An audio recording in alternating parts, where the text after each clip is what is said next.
communal est un château public, donc. L'autorité publique est récupérée par les comtes de Carcassonne, depuis les comtes de Toulouse, puis par les comtes de Foix au XIe siècle. Donc ils récupèrent aussi les sites de l'autorité publique. Et ici, ils vont donc occuper le château, c'est le point de domination. Il y a une grande reconstruction à la fin du XIIe siècle, et c'est à ce moment-là que naissent sur le site tous les murs maçonnés à la chaux, comme le mur de l'entrée ici, ça s'appelle la tour du Campanal, mais c'est une fausse tour. De l'extérieur, elle paraissait tour parce que le mur était plus élevé, mais à l'intérieur, c'est que des murs en bois, donc c'est une tour pas chère. Elle est construite fin XIIe, début XIIIe. La construction paraît très irrégulière, elle l'est, mais c'est solide, hein. C'est des murs à la chaux, il y a moitié de chaux, moitié de pierre.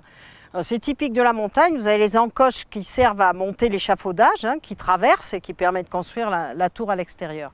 Au devant de la tour, on voit des encoches dans le rocher calcaire, dans le lapiaz. En fait, ça, ce sont des encoches qui sont taillées à l'époque carolingienne, donc au 9e, 10e, 11e siècle.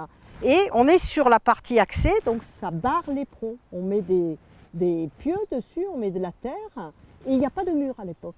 Il y a quelques murs en pierre sèche en haut, mais il n'y a pas de mur, ça suffit à la défense.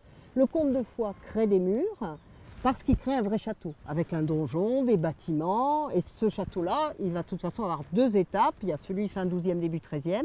Et sous Phébus, il est entièrement rebâti, resserré, plus petit, sur le sommet seulement. Il va y avoir moins de gens. Et puis ensuite, il est rasé parce qu'il est abandonné. Il ne faut pas laisser un château ouvert, hein, sinon les gens pouvaient s'y mettre dedans. Ça coûtait très cher de les embouter dehors. C'est fin 14e siècle, on est en pleine guerre de 100 ans, donc on ne laisse pas de château ouvert.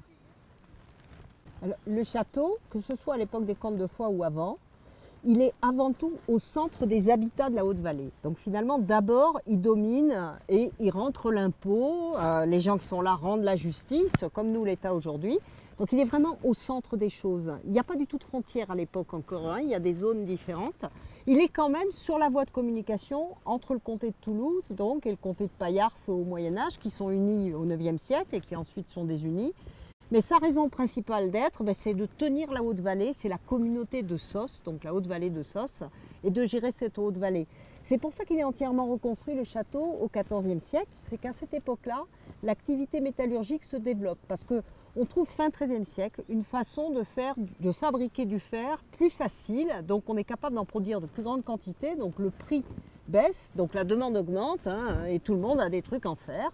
Du coup, il y a la mine de fer qui est tout près, du coup la vallée a un intérêt, le comte de Foix impose de nouvelles taxes sur l'activité métallurgique et c'est juste à ce moment-là qu'il reconstruit entièrement le château comme par hasard, hein. Donc c'est vraiment l'organisation de la seigneurie, de l'impôt et la surveillance du marché et du commerce du fer aussi qui motive la reconstruction.